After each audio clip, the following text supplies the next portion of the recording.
পূর্বের অধ্যায়ে আমরা প্রিয়ব্রত মহারাজের চরিত্র বা জীবনীর প্রথম অংশ, কিছু অংশ আমরা দেখেছি পূর্বের অধ্যায়ে। সেখানে আমরা দেখলাম কিভাবে তিনি ব্রহ্মাজির অনুরোধে গৃহস্থ আশ্রমে প্রবেশ করেন এবং ব্রহ্মার আদেশ বা যে সেবা দিয়েছিলেন সেই সেবা সম্পাদন করেন। পরবর্তীতে প্রিয়ব্রত মহারাজ তিনি বৈরাগ্য লাভ করেন এবং তিনি গৃহ থেকে তিনি বানপ্রস্থ আশ্রম অবলম্বন করেন। না, তিনি অনুতপ্ত হন যে আমি আমার আত্ম উপলব্ধির মার্গ থেকে সরে গেছি সেরকম ভাবে। তো তিনি যখন রাজ্য সে দায়িত্ব হস্তান্তর করেন, তখন ওনার যে বড় পুত্র, আমরা দেখি যে উনি দুইজন স্ত্রী ওনার, এক হচ্ছে বিশ্বকর্মার কন্যা আহ বরহিষ্মতি, আরেকজন স্ত্রীর নাম আমরা জানি না, দুইজন লেখা আছে। তো এই দুইজনের মাধ্যমে তিনি আহ প্রথম স্ত্রীর মাধ্যমে মোট 10 জন পুত্র হয়। 7 জন ওনারা সপ্তদ্বীপের দেখাশোনা করেন, আর 3 জন ওনারা পরমহংস আশ্রমে গমন করেন, তারা পরমহংসে পরিণত হন। তো 7 জন পুত্রের মধ্যে বড় ছিল অগ্নিধ্র। তো স্বাভাবিকভাবে সন্তান মানে পিতা যখন চলে যায়, তখন পিতার পরে বড় ছেলেই রাজ্যের ভার গ্রহণ করেন। সেই স্বাভাবিক রীতি অনুযায়ী অগ্নিধ্র তিনি তার পিতার পরে তিনি এখন রাজ্যের যে দায় দায়িত্ব তা তিনি এখন গ্রহণ করলেন। তো এই অধ্যায়ের আমরা যদি একটু সার সংক্ষেপ দেখি।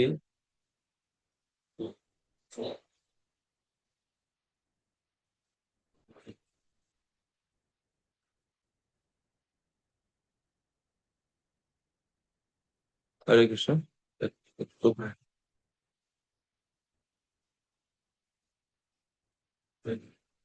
এই অধ্যায়ে মোট শ্লোক রয়েছে 23টি।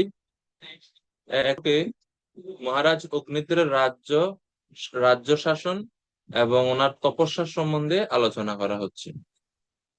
মহারাজ অগ্নিদ্রের রাজ্য শাসন এবং ওনার তপস্যা সম্বন্ধে আলোচনা করা হচ্ছে। তারপরে 3 থেকে 6 নম্বর শ্লোকে ব্রহ্মার দ্বারা প্রেরিত পূর্ব চিত্তিকে অগ্নিদ্র দর্শন করলেন সেই বর্ণনা দেওয়া হচ্ছে। অর্থাৎ আহ মহারাজ অগ্নিদ্রের পিতৃলোকে প্রবেশ করে বা পিতৃলোক লাভ করার ইচ্ছা ছিল, আর এই জন্য তিনি ব্রহ্মাজির উপাসনা শুরু করেছিলেন। তো ব্রহ্মা অগ্নিদ্রের মনোভাব বুঝতে পেরে একজন অপ্সরা প্রেরণ করলেন। অপ্সরার নাম হচ্ছে পূর্বচিত্তি। আর পূর্বচিত্তিকে দর্শন করে পূর্বচিত্তিকে কনভিন্স করার জন্য তোষামত করতে শুরু করলেন অগ্নিদ্র। তা 7 থেকে 16 নম্বর শ্লোকে ব্যাখ্যা করা হচ্ছে। শ্লোক নম্বর 7 থেকে 16। এরপরে 17 থেকে 23 নম্বর শ্লোকে বর্ণনা করা হচ্ছে মহারাজ অগ্নিদ্রের পারিবারিক জীবন, মহারাজ অগ্নিদ্রের অন্যান্য বংশধরগণ এবং কিভাবে তিনি অন্তিমে পিতৃলোক লাভ করেন সেই ব্যাপারে 17 থেকে 23 নম্বর শ্লোকে বর্ণনা করা হচ্ছে। তো এই হচ্ছে এই অধ্যায়ের ব্যাপার। আমরা এখন প্রথম শ্লোক পড়ব।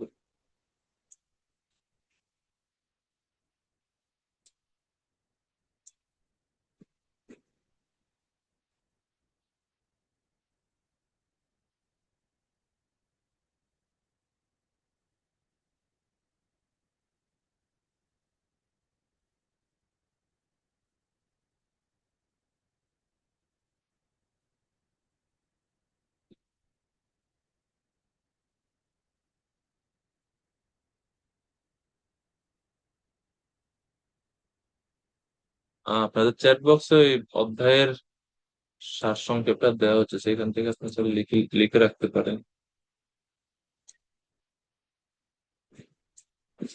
ওকে, তো চলুন আমরা শুরু করি। এই অধ্যায়ের শ্লোকগুলো গদ্য আকারে আছে অনেকটা, সে কারণে সব শ্লোক সুর দিয়ে পড়া যায় না। এই অধ্যায়ের শ্লোকগুলো সব সুর দিয়ে পড়া যাবে না, তো আমরা বেশিরভাগ শ্লোকগুলো অনুবাদ পড়ে পড়ে সামনের দিকে অগ্রসর হবো, তাহলে এটা আমাদের জন্য সহজ হবে।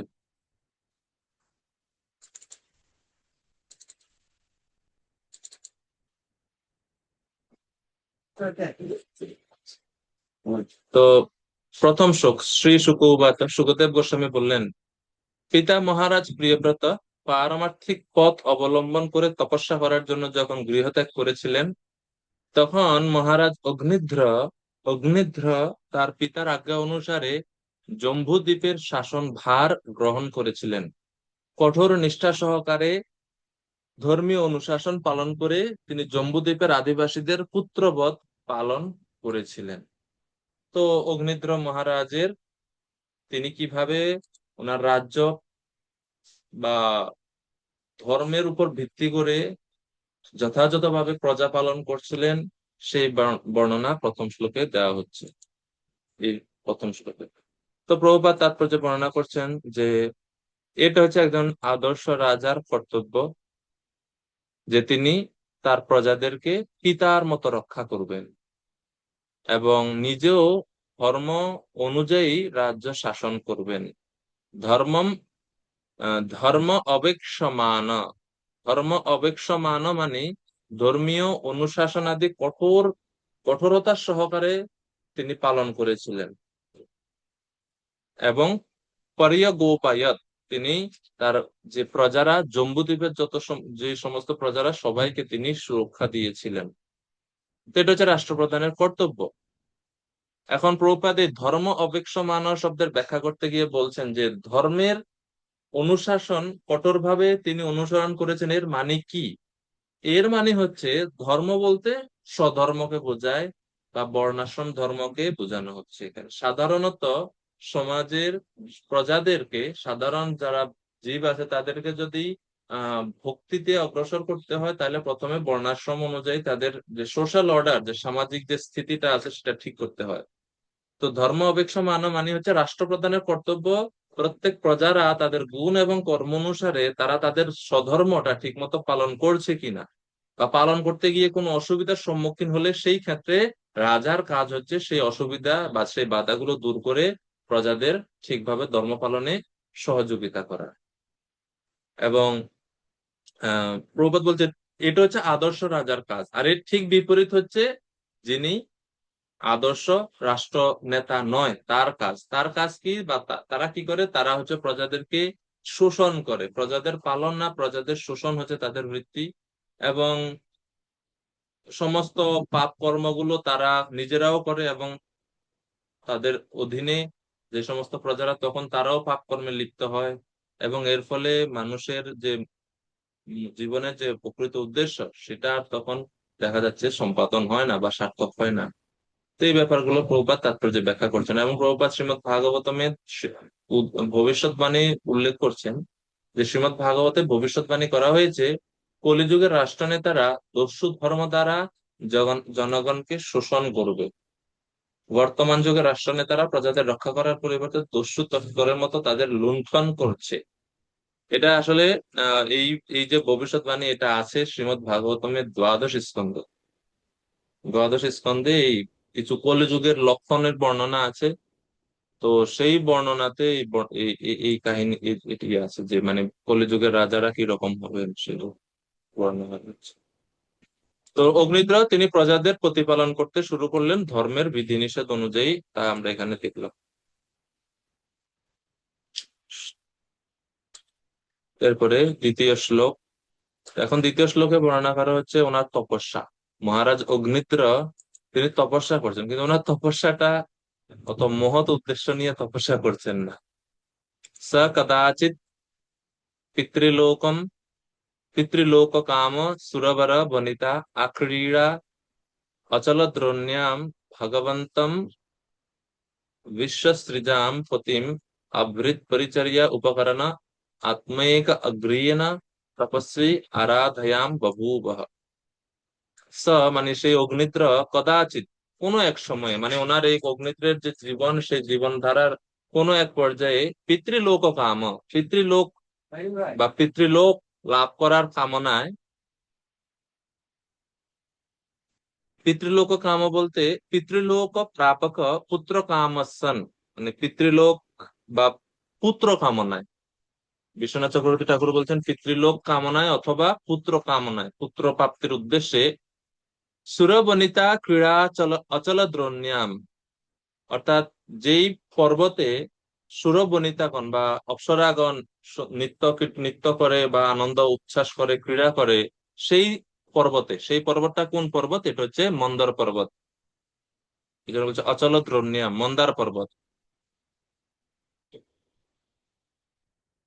সেই পর্বতে তিনি কি করলেন? আভৃত পরিচর্যোপকরণা, সেই সেই পর্বতের গুহা, একটা সুন্দর দেখে একটা গুহাতে তিনি আশ্রয় নিলেন। এবং আশ্রয় নিয়ে কি করলেন না, পুষ্প, তারপরে ফলমূল বা পূজার সমস্ত উপকরণ সংগ্রহ করে তিনি তপস্যা করতে শুরু করলেন। এখানে তপস্যা করলেন, তপস্যা পরায়ণ হলেন বা তপপরায়ণ হলেন। এবং কিভাবে? আত্মৈক অগ্রেণ, মানে আত্মন অন্তঃকরণ আছে, আত্মা বলতে অন্তঃকরণ, মানে মনকে, অন্তঃকরণকে তিনি একাগ্র করলেন। কিসের প্রতি একাগ্র করলেন? ওনার লক্ষ্যর উপরে বা ওনার কাঙ্ক্ষিত বস্তুর উপরে, পুত্র কামনায় বা পিতৃলোক কামনায়। এবং ওনার ইষ্টদেব কে ছিল এই আরাধনার? ভগবন্তম বিশ্বসৃজাম পতিম, বিশ্বকে যিনি সৃষ্টি করেছেন, বিশ্বসৃজাম পতিম, অর্থাৎ ব্রহ্মাজি। ব্রহ্মাজিকে তিনি আরাধয়াম ভুব, তিনি আরাধনা করেছিলেন, আরাধনা করলেন। এই হচ্ছে 2 নম্বর শ্লোকের অর্থ। তিনি পিতৃলোক কামনায় ব্রহ্মাজির আরাধনা করছেন। এখন একটা জিনিস, এই শ্লোক পড়ে বা অনুবাদটা পড়ে আপনাদের কাছে কোনো কিছু একটু ব্যতিক্রম লাগে? ওই 2 নম্বর শ্লোকের অনুবাদটা যখন পড়েন, অনুবাদ পড়ে কিছু একটা কি ব্যতিক্রম ব্যতিক্রম মনে হয়?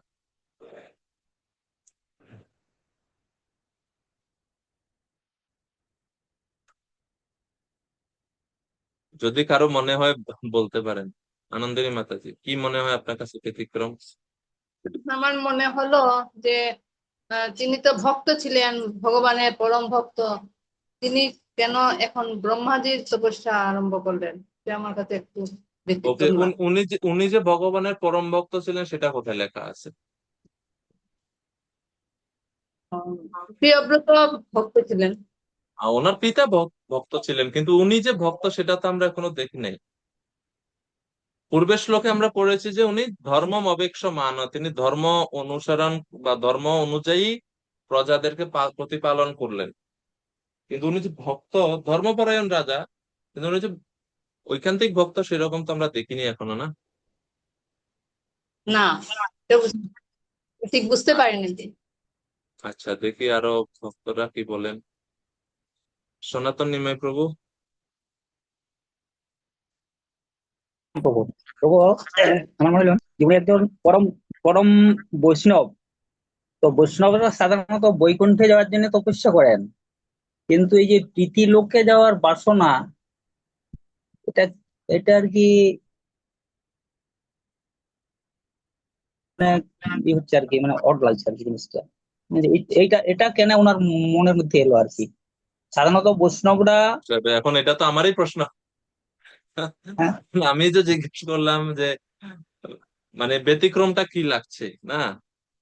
তা আপনার কাছে ব্যতিক্রম লাগতেছে যে উনি তো ভক্ত হওয়ার কথা, বৈষ্ণব বৈষ্ণব হয়ে তিনি কেন পিতৃলোক যেতে যাচ্ছেন, এটা আপনার কাছে ব্যতিক্রম লাগছে নাকি? সনাতন নিমাই প্রভু। হ্যাঁ, আপনার প্রশ্নটা হচ্ছে যে কি, যে কেন কেন উনি না, আমি কোনো কিছু প্রশ্ন করিনি, আমি আমি জিজ্ঞেস করেছি যে প্রভু অনুবাদ প্রণাম প্রভু, পড়ে। আমি প্রশ্নটা অ্যাকচুয়ালি আমার কোনো প্রশ্ন ছিল না, আমি জিজ্ঞেস করছি যে অনুবাদ পড়ে আপনাদের কাছে কোনো কিছু কি ব্যতিক্রম মনে হচ্ছে, এটা জিজ্ঞেস করেছিলাম আমি। আমার কোনো স্পেসিফিক কোনো কোশ্চেন করিনি আমি।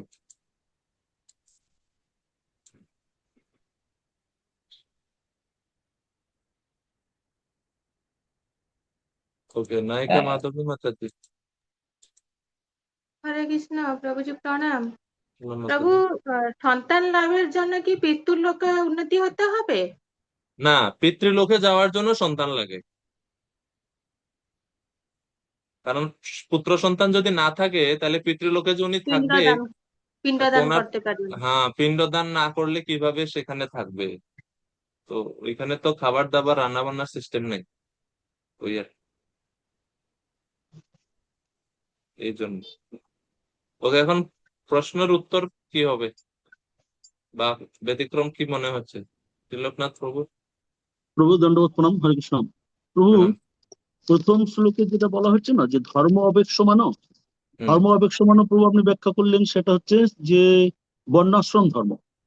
হুম। তো বর্ণাশ্রম ধর্ম তার মানে কি? আহ অগ্নিধ্র তিনি বর্ণাশ্রম ধর্ম পালন করেছিলেন। বর্ণাশ্রম ধর্ম বৈষ্ণবতার নিম্নে, বৈষ্ণবতা অনেক ঊর্ধ্বে। যদিও বর্ণাশ্রম ধর্মের লক্ষ্য বিষ্ণুর সন্তুষ্টি বিধান, কিন্তু এখানে যেহেতু যদিও বর্ণাশ্রম ধর্ম ভগবানই চালনা করেছেন, কিন্তু তিনি ব্রহ্মার কাছে প্রার্থনা করছেন এই জন্য যে এই জড় সৃষ্টিটার অধ্যক্ষ হচ্ছেন ব্রহ্মাজি। তো বর্ণাশ্রম ধর্ম যিনি পালন করবেন সেই বর্ণাশ্রম ধর্মের অধ্যক্ষতা ব্রহ্মাজি পালন দেখাশোনা করেন। তো সেই জন্য যেহেতু উনি বর্ণাশ্রম ধর্ম পালন করেছিলেন তাই ব্রহ্মাজির কাছে উপাসনা করেছিলেন। আর তিনি যেহেতু, ওটা আপনি বলেই দিলেন উত্তরটা, তিনি যেহেতু পিতৃলোকে যেতে চাইছিলেন তাই সন্তান চাইছিলেন।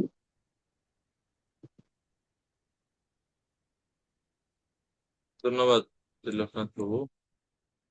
তো আহ, দেখেন, এখানে অগ্নিদ্র মহারাজ যে তিনি যে বর্ণাশ্রম ধর্ম পালন মানে তিনি অনুসরণ করছেন বা ধর্ম অনুযায়ী প্রজাদেরকে তিনি পরিচালনা করেন, সেটা ঠিক আছে, কিন্তু ওনার ওনার এই বর্ণাশ্রমের বা বর্ণাশ্রম যেটা হচ্ছে সাধারণভাবে বর্ণাশ্রমের যা মূল লক্ষ্য হওয়া উচিত সেই মূল লক্ষ্য কিন্তু মহারাজ অগ্নিত্রের মধ্যে নেই। কারণ আমরা জানি যে বর্ণাশ্রমের মূল উদ্দেশ্য বিষ্ণু তত্ত্বস কারণম বা বিষ্ণু সন্তুষ্টি বিধান হচ্ছে বর্ণাশ্রমের প্রকৃত উদ্দেশ্য হওয়া উচিত, ঠিক না? কিন্তু এখানে আমরা দেখছি যে মহারাজ অগ্নিত্রের ব্যক্তিগত জীবনে তিনি বিষ্ণু সন্তুষ্টি বিধান না, ওনার ইচ্ছে হচ্ছে পিতৃলোক গমন। পিতৃলোক গমন আকাঙ্ক্ষী হয়ে তিনি ব্রহ্মাজির প্রার্থনা করছেন। এখন আমি যে কারণে প্রশ্ন করেছিলাম যে ব্যতিক্রমটা কি মনে হচ্ছে, একটা আপনারা বলছেন সনাতন নিময় প্রভু এবং আরো যে তিনি বৈষ্ণব পুত্র বা ওনার পিতা একজন বৈষ্ণব, তো বৈষ্ণবের সন্তান হয়ে তিনি কেন পিতৃলোকে যেতে চাচ্ছেন সেটা একটা। আমার কাছে সবচাইতে ব্যতিক্রম লাগছে এটা যে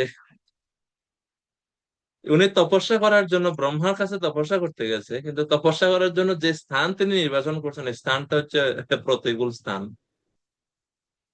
তপস্যা করতে গেছেন মন্দর পর্বতে, আর মন্দর পর্বতের বর্ণনা কি দিচ্ছে যে সেখানে অপ্সরারা ক্রীড়াস্থল, অপ্সরাদের ক্রীড়াস্থল, ওই অপ্সরাদের ক্রীড়াস্থলে গেছে তিনি তপস্যা করতে, ব্রহ্মাজির আরাধনা করতে। ওটা হচ্ছে ব্যতিক্রম। স্বাভাবিকভাবে আমরা যখন যদি এটা প্রকৃত আত্মসংযমমূলক তপস্যা হতো তাহলে তো তিনি এমন স্থান নির্বাচন করতেন যেটা হচ্ছে তার তপস্যার জন্য অনুকূল।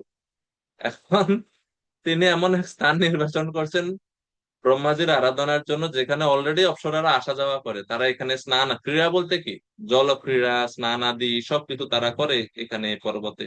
সেই পর্বতের একটা গুহাতে তিনি এখন পূজা করতে আসছে, ব্রহ্মার আরাধনা তিনি প্রবৃত্ত হলেন। তো এখানে ভাগবতের একজন বিখ্যাত ভাষ্যকার গিরিধর, গোস্বামী গিরিধর, তিনি বলছেন এটা সাধারণত, সাধারণ দৃষ্টিতে এটা ব্যতিক্রম মনে হওয়া স্বাভাবিক যে ওনার পিতা একজন বৈষ্ণব বা ভক্ত, অত উন্নত মার্গের, কিন্তু তার পুত্র অগ্নিধ্র তিনি কিনা পিতৃলোক যাওয়ার জন্য ইচ্ছা করছেন। এই পিতা এবং পুত্রের মধ্যে পার্থক্য কেন হলো, মনোভাবের মধ্যে পার্থক্য কেন? কেন কেন তিনি পিতৃলোকে যাওয়ার অভিলাষী, কেন তিনি তার পিতার মতো ভগবানকে প্রাপ্ত হওয়ার জন্য ঐকান্তিক নয়? তার কারণ গর্ভাধান সংস্কার বা গর্ভাধানের সময় মানসিক অবস্থার কথা গোস্বামী গিরিধর তিনি এখানে আইডেন্টিফাই করছেন। তিনি বলছেন যে যখন মহারাজ প্রিয়ব্রত এবং পূর্বচিত্তি অপ্সরা এই দুজনের মাধ্যমে যখন অগ্নিদ্রের জন্ম হয়, সেই সময়ে মহারাজ প্রিয়ব্রত ওই ঠিক ওই কিছু সময় তিনি কামাসক্ত ছিলেন এবং ওনার মনে কাম চিন্তাটা বেশি ছিল মহারাজ প্রিয়ব্রতের। আর সেই কারণে অগ্নিদ্র স্বাভাবিকভাবে যে গর্ভাধানের সময় পিতা মাতার মনোভাব সন্তান পায়, পিতা অথবা মাতা, তো এখানে পিতার দোষ, এখানে মায়ের দোষ না। চতুর্থ স্কন্ধে পড়ছি আর মাতা যেটা জিজ্ঞেস করছেন সব খালি মায়েদেরই দোষ, পিতার কোনো দোষ নাই। এখানে প্রিয়ব্রতের মানসিক স্থিতিটার কারণে অগ্নিদ্র অগ্নিদ্রের মধ্যে এই মনোবৃত্তি গড়ে উঠেছে। তো প্রভুপাদ তাৎপর্য এটা ব্যাখ্যা করছেন, এই সংস্কারের মাধ্যমে পিতার মনোবৃত্তি এমন ভাবে গড়ে তোলা হয় যে পত্নীর গর্ভে বীর্যদান করার সময় তিনি এমন সন্তান লাভ করবেন যার মন সর্বদা ভগবত ভক্তিতে মগ্ন থাকবে। বর্তমানে মানুষ গর্ভাধান সংস্কার করে না, এই জন্য প্রভুপাদ পরে বলতেন যেটা কলিযুগে মানুষ বা কলিযুগে হচ্ছে, সবাই শূদ্রের মতো আচরণ করছে, কুকুর বিড়ালের মতো, এগুলো প্রভুপাদ সমালোচনা করছেন। যাই হোক, তো মহারাজ অগ্নিদ্র যে পিতৃলোকে উন্নীত হওয়ার বাসনা করেছিলেন তার অর্থ এই নয় যে তার মনোবৃত্তি শূদ্রের মতো ছিল, এটা আবার না। তিনি ছিলেন ক্ষত্রিয় কিন্তু তার মনে বাসনা ছিল, এবং পিতৃলোকে উন্নীত হওয়ার বাসনা পূরণের জন্য তার একজন পত্নী লাগবে। পত্নী কেন লাগবে? কারণ তার পুত্র লাগবে। তো পুত্র প্রাপ্তির জন্য পত্নী দরকার, আর সে পত্নীর জন্য তিনি আরাধনা করলেন ব্রহ্মাজির। পুত্র কি দরকার? পুত্র কেন দরকার? কারণ পিতৃলোকে উন্নীত হলে প্রতি বৎসর পিণ্ড প্রদানকারী বা ভগবান বিষ্ণুর প্রসাদ প্রদানকারী সুযোগ্য পুত্রের আবশ্যকতা আছে। সুপুত্র লাভের উদ্দেশ্যে মহারাজ অগ্নিতের একজন সুপত্নী দরকার। তো সেই কারণে তিনি এমন একটা স্থান নির্বাচন করছেন ব্রহ্মার তপস্যার জন্য, যেখানে এই অপ্সরারা ক্রিয়া করার জন্য বা বিহারের জন্য তারা এই মন্দর পর্বতে আসে, সেই কারণে তিনি এই স্থানটা নির্বাচন করলেন। আর শ্রীমৎ ভাগবতে যেটা বলেছে, শ্রী ঐশ্বর্য প্রদীপ সেবা, যারা সুন্দরী পত্নী, প্রভূত ঐশ্বর্য এবং বহু সন্তান কামনা করে তারা দেবতাদের পূজা করে, কিন্তু যারা বুদ্ধিমান ভক্ত তারা ভগবত ধামে ফিরে যাওয়ার আকাঙ্ক্ষী, তাই তারা ভগবানেরই আরাধনা করে। তো এখানে এইভাবে প্রভুপাদ তাৎপর্যে এই সংশয়ের সমাধান করছেন।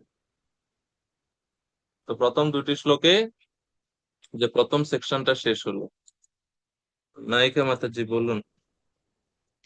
প্রভু এইখানে একটা কোশ্চেন আসছে, আগ্নেয়দ্র যখন কামাসক্ত হয়ে তারা পুত্র বাসনার জন্য তার পুত্র সেরকম তার প্রিয়ব্রত যখন যখন কামাসক্ত হয়েছিল সেই জন্য আগ্নেয়দ্র কামাসক্ত হলো। তো আমরা ফার্স্ট ক্যান্টো দেখতে পেয়েছি প্রভু ধরিত্রী মাতা আর আম, ভগবান ভগবান তার পুত্র হচ্ছে নরকাসুর হলো। সে বানাসুর সঙ্গ করে সে নর অসুরে পরিণত হয়ে গেল। সেটা তো মানে গর্ভধারণ সংস্কার তো ঠিক ছিল, তো হুম সঙ্গ প্রভাবে সে নরকাসুর হয়ে গেল। তো হুম যদিও প্রিয়ব্রত মহারাজ ছিলেন মানে একজন বৈষ্ণব, তো হুম তিনি পিতার সঙ্গ প্রভাবে তিনি তো মানে বৈষ্ণব হতে পারতেন, তো তিনি কামাসক্ত কেন হলেন আবার? পিতার সঙ্গ প্রভাবে বৈষ্ণব হতে পারতেন। এখন প্রশ্ন আপনার কাছে সেম, আপনি যে কাহিনী উদ্ধৃতি করলেন যে বরাহদেবের পুত্র বানাসুরের সঙ্গ প্রভাবে অসুরে পরিণত হলো, কেন? সেইখানে আহ নরকাস নরকাসুর না, হ্যাঁ, ভৌমাসুর। ভৌমাসুর।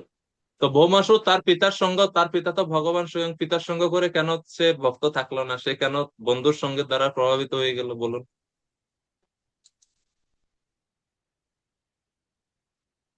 বুঝতে পারছেন সেটা তো প্রশ্নটা? সেটা তো মানে গর্ভাধান সংস্কার আমার বলার না, বক্তব্য হচ্ছে তো আমি গর্ভাধান বলি, সংস্কারটা ঠিক আমি বলি ছিল। গর্ভাধান সংস্কার যদি ঠিক ছিল, আপনার প্রশ্ন বুঝতে পারছি মাতাজি। আপনি বলছেন যে গর্ভাধান সংস্কার ঠিক ছিল, ওইখানে পিতা বরাহদেব এবং পৃথিবী দেবী, সেখানে ভৌমাসুরের পরিবর্তন হলো, তার সে সঙ্গ প্রভাবে খারাপ হলো।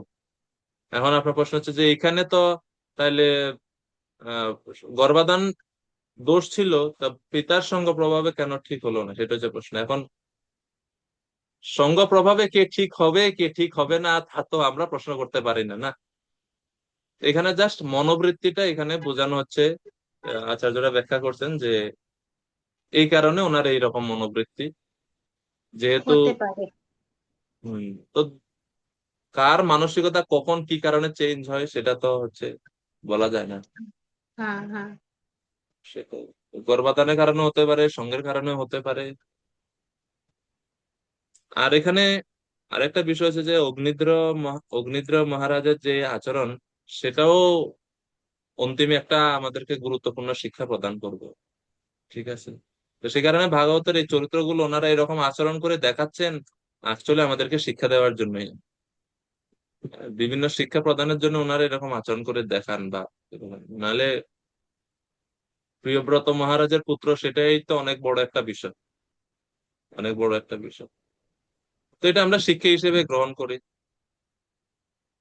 যেটা যেভাবে আচার্যরা ব্যাখ্যা করছেন, পূর্বে আচার্য। আচ্ছা, এখন শ্লোক নম্বর 3 থেকে 6 পর্যন্ত। এখন যেহেতু তিনি ব্রহ্মাজির আরাধনা করছেন, ব্রহ্মাজি তো বুঝতে পারলেন অগ্নিদ্রের মনোভাব কি। তখন তিনি তার সভায় শ্রেষ্ঠ অপ্সরা পূর্বচিত্রীকে, মানে তিনি রাজার কাছে পাঠালেন, অর্থাৎ অগ্নিদ্র যেখানে তপস্যা করছেন সেখানে তিনি পাঠিয়ে দিলেন। তো ব্রহ্মা কিভাবে এটা বুঝতে পারলেন? প্রভুপাদ বলছেন যে ব্রহ্মা অগ্নিদ্রের মনোভাব জানতে পেরেছিলেন, কারণ তিনি ভগবান বিষ্ণুর কৃপায়, ভগবান বিষ্ণুর মতো এই শক্তি আছে ওনার। ভগবান সকলের হৃদয়ের কথা জানতে পারেন পরমাত্মা রূপে, আর সেই পরমাত্মা রূপে ভগবান বিষ্ণু এই বিষয়টা ব্রহ্মাকে জানিয়েছিলেন।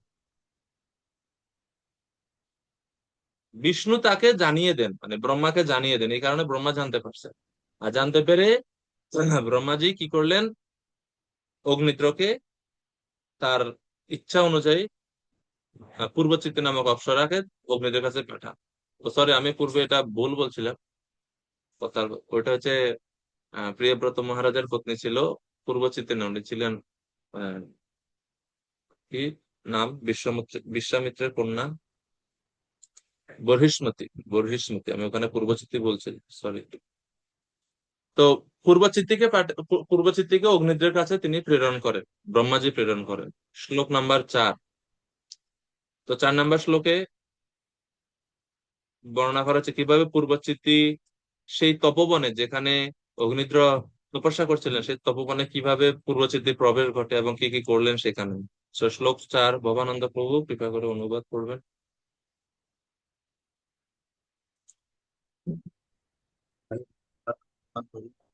ধন্যবাদ প্রণাম প্রভু। যে সুন্দর উপবনে রাজা তপস্যা করছিলেন এবং আরাধনা করছিলেন, ব্রহ্মা কর্তৃক প্রেরিত অপ্সরা সেখানে বিচরণ করতে লাগে।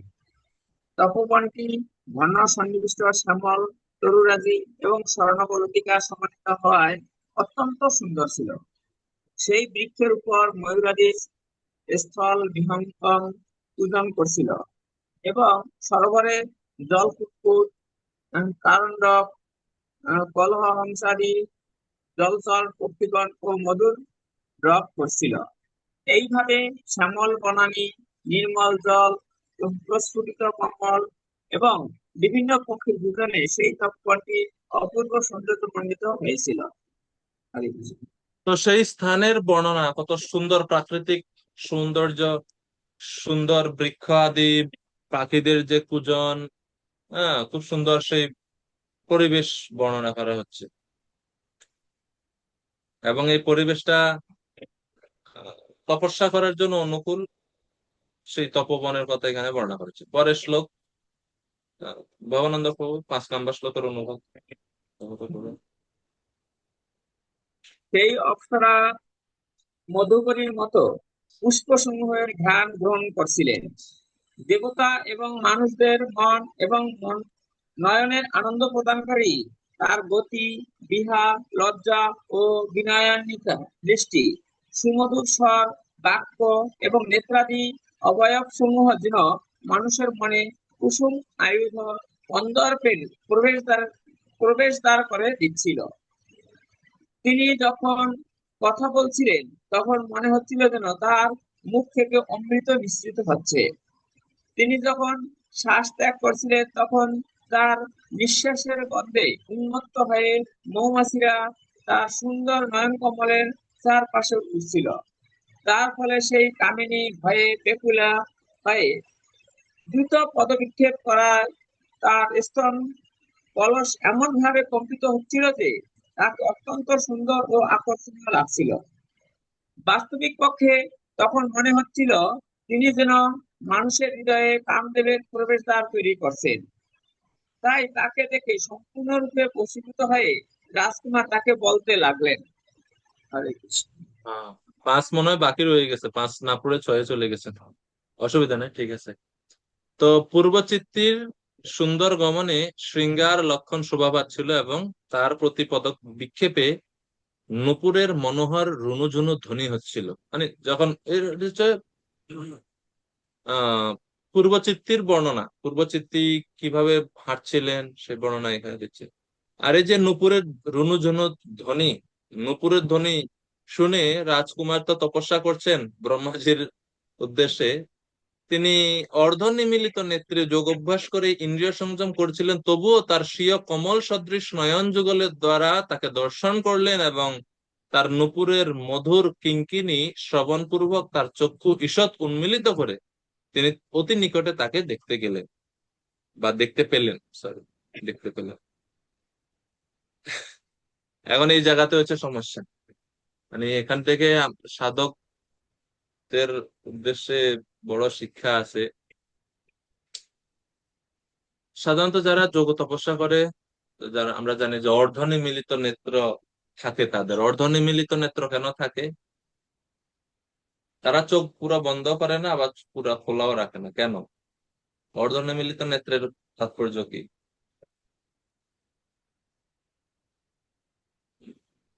মাতাজি বলুন।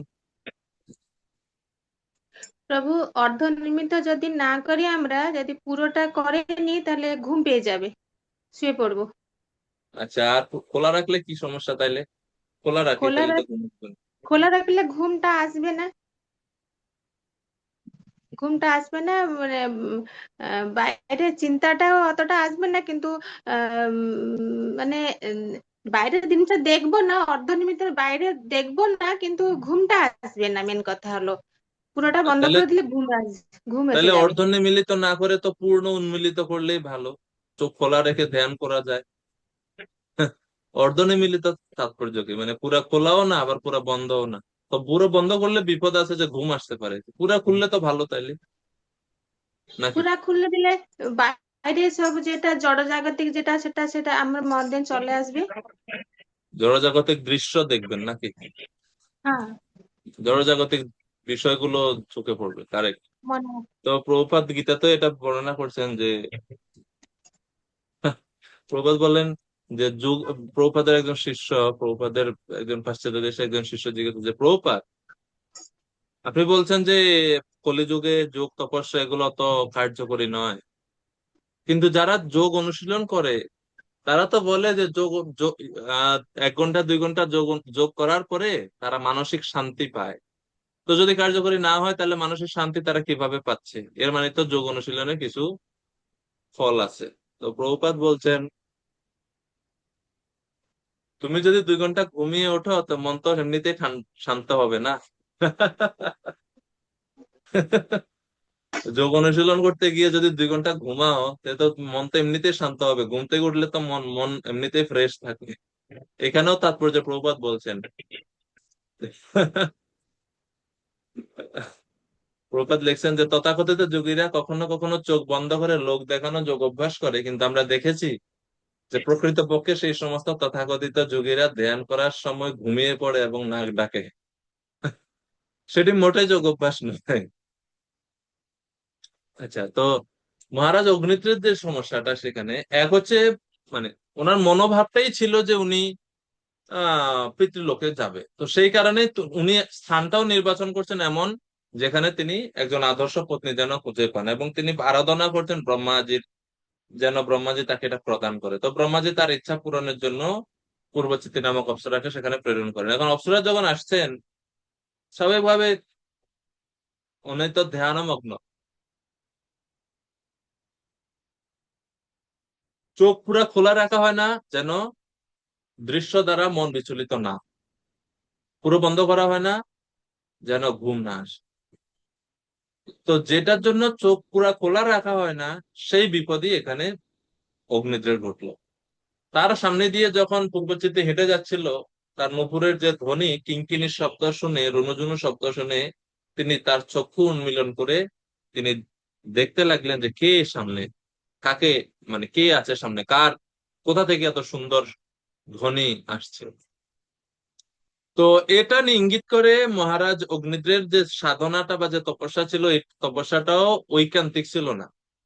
যেহেতু উনি মনোভাবটাই ছিল উনি ব্রহ্মাজির কাছে প্রার্থনা করছেন একজন আদর্শ সুপত্নী প্রাপ্তির জন্য, তো ওনার ঐকান্তিকতার অভাব থাকার দরুন এই এখন ঘটনাটা। তো শিল প্রভুপাদ এখান থেকে প্র্যাকটিক্যাল শিক্ষা আমরা কি পেতে পারি, ব্যবহারিক জীবনে আমরা কিভাবে এটা, এখান থেকে কি শিক্ষা লাভ করতে পারে, প্রপাত এই মাঝামাঝিতে তাৎপর্যে প্রপাত উদ্দেশ্য করে বলছেন যে যোগের উদ্দেশ্য হচ্ছে ইন্দ্রিয় সংযত করা।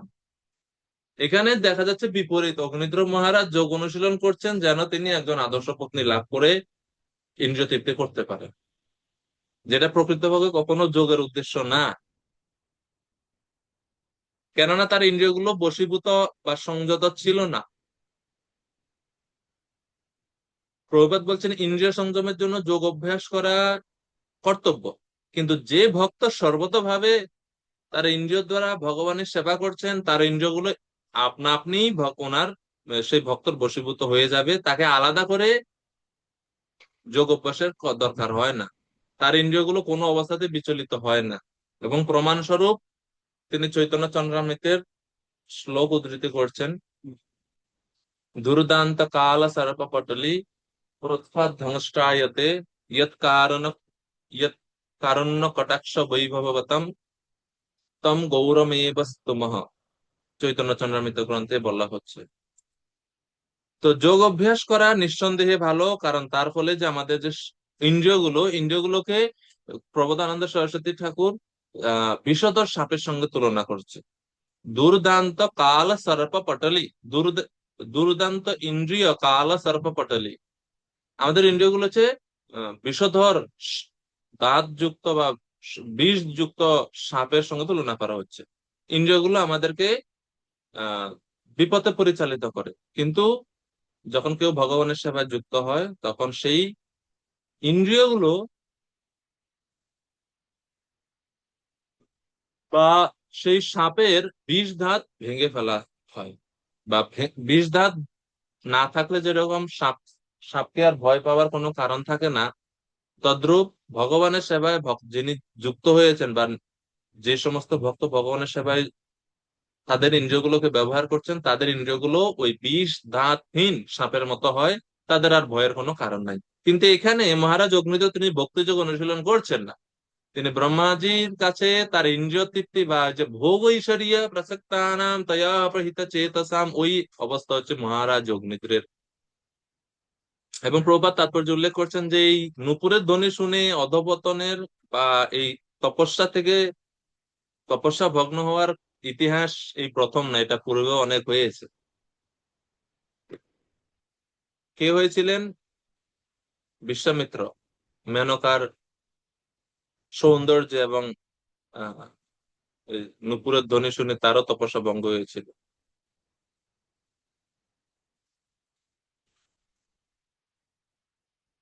তো প্রভুপাদ এখানে বিশ্বামিত্রের সঙ্গে অগ্নিদ্রের তুলনা করছেন।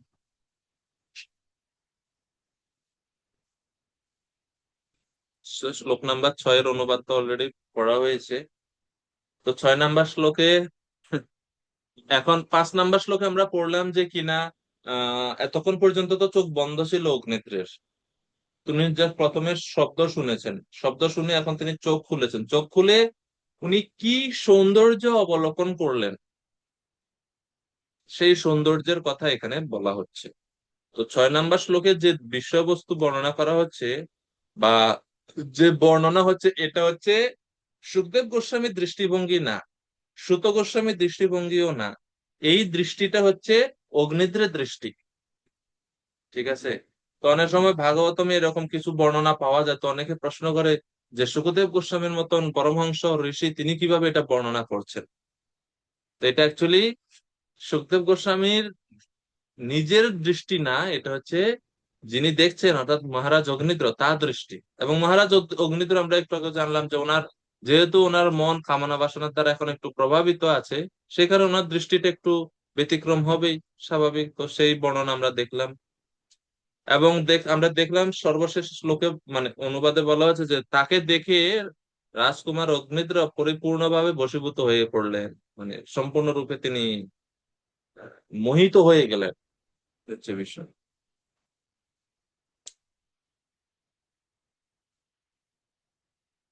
রমণীর সৌন্দর্য অবলোকন করে তিনি মোহিত হয়ে পড়লেন। তো প্রভুপাদ আমাদের শিক্ষা দিচ্ছেন এখানে চৈতন্য মহাপ্রভুর কথা উল্লেখ করে, মহাপ্রভু সমস্ত ভক্তদের সাবধান করে দিয়ে গেছেন তারা যেন রমণীর সৌন্দর্য এবং জড়জাগতিক সভ্যতার উন্নতির দ্বারা মোহিত না হন।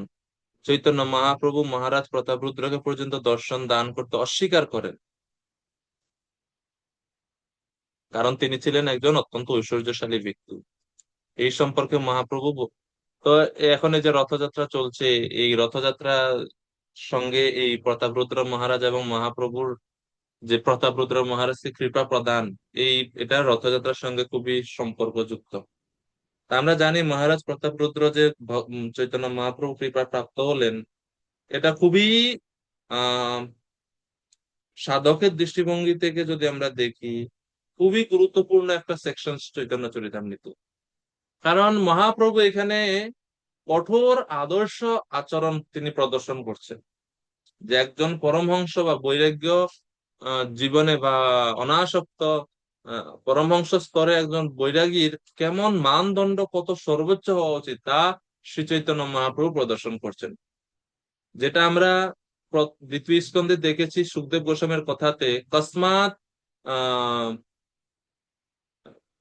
ওই যে শ্লোকগুলো ছিল না, যে হাত থাকতে উপাদানের কি দরকার, আহ, দিক থাকতে বসনে কি দরকার। ওই শ্লোকের শেষ কথাটা ছিল এটা, যে কেন আহ পরমহংসরা বা যারা আহ বৈরাগ্য জীবনে আছে তারা কেন ধনীদের তোষামত করে, এটা ছিল কথা।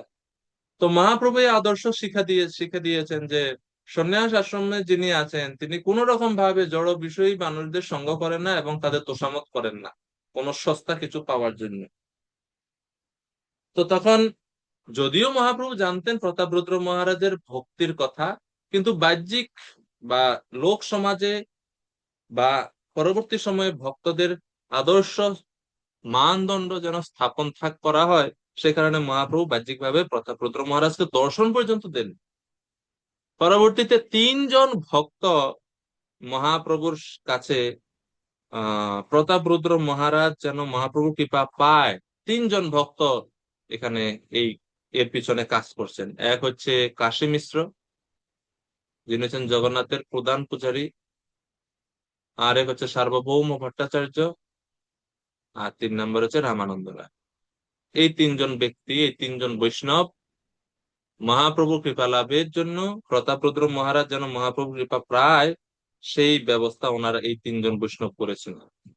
এনারা মহাপ্রভুর কাছে গিয়ে বারবার করে অনুরোধ করতেন রাজা প্রতাপরুদ্রকে যেন মহাপ্রভু কৃপা করেন। তখন এক পর্যায়ে মহাপ্রভু রাগ করে বলছে, তোমরা যদি আর একবার আমাকে এই কথা বলো তাহলে আমি এখান থেকে চলে যাব। তখন এই শ্লোক বলছেন, যে শ্লোকটা প্রভুপাদ তাৎপর্য উল্লেখ করেছেন, যে এটা খুব গুরুত্বপূর্ণ শ্লোক। গৃহস্থ আশ্রমে থাকলেও এটা শিখতে পারেন আপনারা, সমানভাবে গুরুত্বপূর্ণ শিক্ষণীয় একটা শ্লোক। এমন না যে যারা পরমংশ আছেন ওনারাই শিখবেন, সকলেরই জানা থাকা ভালো। নিষ্কিঞ্চনস্য ভগবৎ ভজনোন্মুখস্য পারম পরম জিগমিষো ভবসাগরস্য সন্দর্শনাম বিষয়িনাম অথ যোষিতাম চ আহন্ত হন্ত বিষ ভক্ষণ তপ্য সাধু। মহাপ্রভু বলছেন যে যিনি ভগবত ভজন উন্মুখস্য,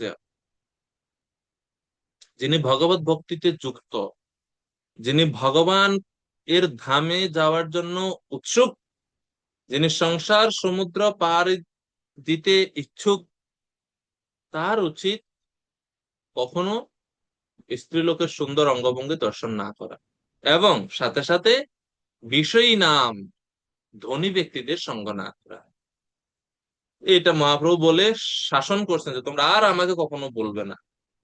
কিন্তু তারপরেও ভক্তরা ছাড়েননি, তারা প্রয়াস করেছেন, এবং অন্তিমে সার্বভৌম ভট্টাচার্য একটা গোপন সূত্র শিখিয়েছেন প্রতাপরুদ্র মহারাজকে।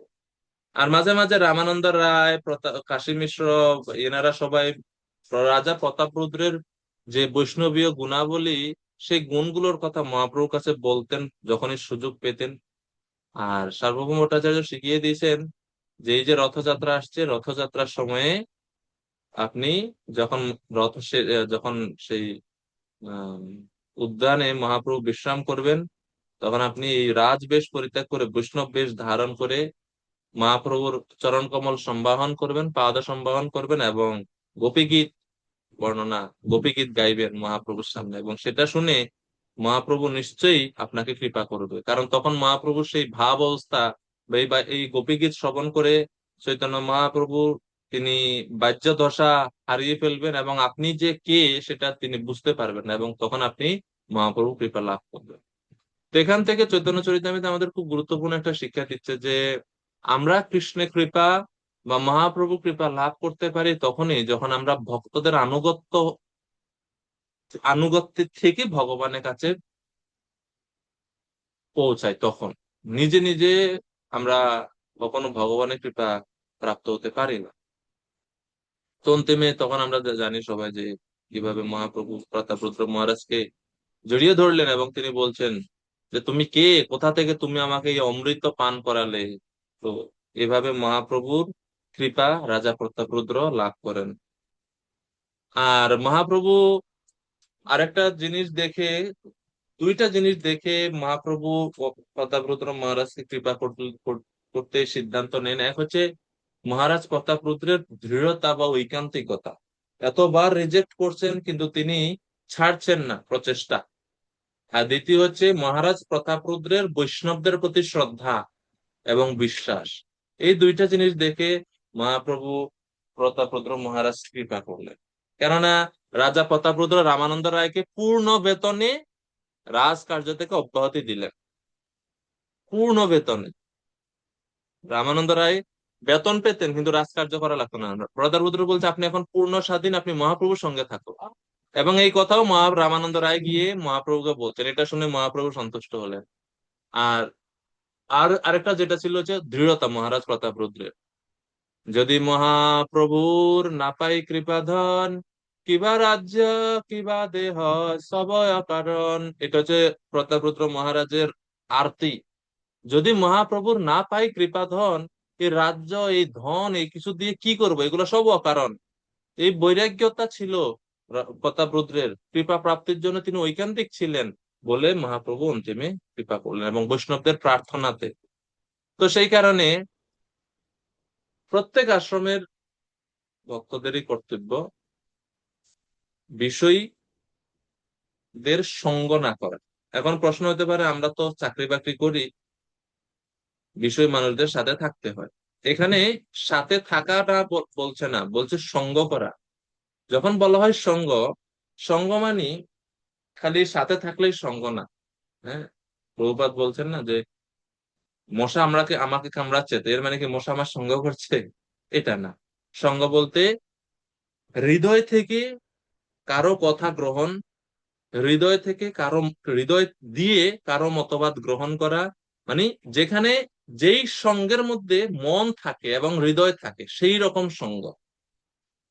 মন এবং হৃদয় যদি না থাকে তাহলে ওটা প্রকৃত সঙ্গ হয় না। ঠিক আছে? তো কার্যক্ষেত্রে হয়তো বিভিন্ন সঙ্গ, বিভিন্ন ব্যক্তিদের সঙ্গে আমাদের চলতে হয়, কিন্তু তাদের কথার দ্বারা বা তাদের মতের দ্বারা যেন আমাদের হৃদয় কখনো, বা তাদের কথা এবং তাদের মতকে যেন আমরা হৃদয়ে স্থান না দিই, তাহলে আমরা সুরক্ষিত রাখতে পারবো নিজেদেরকে। তারপরেও খুব সাবধানতার সহিত সঙ্গটা নির্ধারণ করা উচিত। শ্লোক নাম্বার 7। এখন এই 7 নাম্বার শ্লোক থেকে 16 নাম্বার শ্লোক পর্যন্ত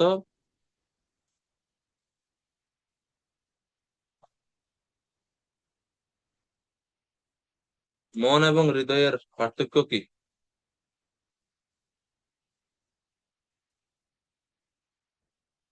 খুব সুন্দর প্রশ্ন। মন, যেখানে আমাদের স্মৃতিটা জমা হয়, ভালো খারাপ সবকিছু স্মৃতি থাকে যেখানে মন, সেই স্মৃতিগুলো থেকে ভালো কোনটা খারাপ কোনটা এটা বিচার করার সিদ্ধান্ত যেটা দেয় সেটা হচ্ছে বুদ্ধি। আর মূলত সবকিছু জমা থাকে তো হৃদয়ে বা চিত্তে। চিত্ত থেকে সময় সময়ে এগুলো মনের মধ্যে আসে, আবার কখনো কখনো আমরা মন থেকে সেগুলোকে ভুলে ফেলি। যেরকম 8 বছর আগে কি হলো, আপনি প্রথম স্থানে কিভাবে আসলেন, এটা মনের মধ্যে আছে, মানে এটা হৃদয়ে আছে, এটা আমার জানা আছে, কিন্তু সবসময় এটা মনে থাকে না। তো তথ্যগুলো হৃদয়েই থাকে, হৃদয় থাকে, সেই হৃদয় থেকে যখন প্রয়োজন হয় বা যখন কোনো উদ্দীপনা আসে তখন সেগুলো মন স্মরণ করে কখনো কখনো। সেই হচ্ছে মন এবং হৃদয়ের মধ্যে পার্থক্য, যতটুকু আমার মনে হয়। তো 7 নম্বর শ্লোক থেকে এখন অগ্নিদ্র পূর্ব চিত্তিকে আহ কি করছেন না, পূর্ব চিত্তিকে আকর্ষিত করার জন্য এখন পূর্ব চিত্তিকে তিনি প্রশংসা করছেন, পূর্ব চিত্তির প্রশংসা করছেন অগ্নিদ্র। যেহেতু পূর্ব চিত্তের রূপে তিনি মোহিত হয়েছিলেন, সেই কারণে তিনি এখন পূর্ব চিত্তিকে প্রশংসা করার চেষ্টা করছেন, বা তাকে আহ ভালোবাসার জন্য তিনি এখন প্রচেষ্টা করছেন, কথা দ্বারা তাকে বশীভূত করার চেষ্টা করছেন। এই হচ্ছে বিষয়, 7 থেকে 16 পর্যন্ত এগুলো। তো বর্ণনাগুলো খুবই অদ্ভুত। চলুন আমরা শুরু করি। ঋষিকেশ প্রভু কৃপা করে অনুবাদ করবেন শ্লোক নাম্বার 7। হরে কৃষ্ণ। হরে কৃষ্ণ, প্রণাম প্রভু। শ্লোক 7। রাজকুমার ভ্রান্তিবশত অপ্সরাকে সম্বোধন করে বললেন, হে মুনিশ্রেষ্ঠ, তুমি কে? তুমি এই পর্বতে কেন এসেছো এবং এখানে কি করতে চাইছো? তুমি কি ভগবানের মায়া? মনে হচ্ছে যেন তুমি দুটি জ্যারহিত ধনুক ধারণ করেছো। সেগুলি ধারণ করার কারণ কি?